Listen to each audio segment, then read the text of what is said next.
Welcome to Angels in the Glen. In the Daniel 7 study, we're going to cover 5 topics that will ensure you understand all the details of this chapter, because we want to make sure you're prepared for end time events. Topic number 1, we're going to show you how the Bible interprets the Bible.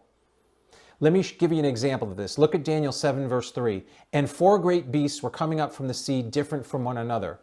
Now, a lot of people say, what is a beast? Well, you don't have to guess what a beast is. You can just stay in the chapter and the Bible will define it. The Bible will interpret the Bible. Look at verse 17. It says, these great beasts, which are 4 in number, are 4 kings who will arise from the earth. And even in verse 23, thus he said, the 4th beast will be a 4th kingdom. So there's no guessing at this. We know that a beast represents a king or a kingdom. Now think about this. When we get to the mark of the beast struggle in Revelation 13, if we know it's the mark of the beast, what can we know just from studying the Bible right here? We know that it's the mark of a king or a kingdom or a nation. Now in the context when we get there, it's actually a kingdom. But we're not going to cover that in this study. We're just going to demonstrate how the Bible can interpret the Bible. Topic number 2, repetition and expansion. Repetition and expansion. What we're going to do is we're going to compare Daniel chapter 2, which we've already covered, of the successive world empires in the metal man, the stone, which is Jesus Christ, and this mountain, which is God's eternal kingdom. And we're going to show you the same pattern emerges in Daniel chapter 7, because we're going to understand greater detail when we study out Daniel chapter 7. Topic number 3, heavenly judgment. We're going to study about the greatest court case in all of the universe right here in Daniel chapter 7.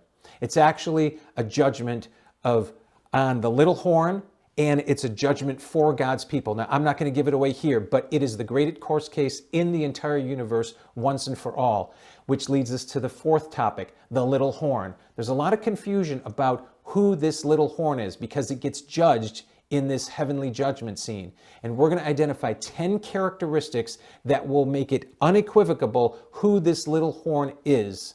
That's topic number 4. Topic number 5 is a time period that this little horn persecutes and oppresses God's people. And it's a time, times, and half a time. And we're going to show you how to actually calculate the time, times, and half a time, when it started and when it ended. Those are the 5 topics. You can watch the entire lesson below. Go to angelsintheglen.org. That's angelsintheglen.org. There's 2 parts to this study. But remember, this is not just one study. It's a series of studies that will take you through all of Daniel and key chapters in Revelation, because God wants his people to understand the events that must take place before Christ returns. We want you to know the first angel's message, the second angel's message, the third angel's message is found in Revelation 14, because the whole world is about to be engulfed in the mark of the beast struggle. Now, it's not a time to fear, it's a time to be ready. God wants his people ready. I hope you'll join us.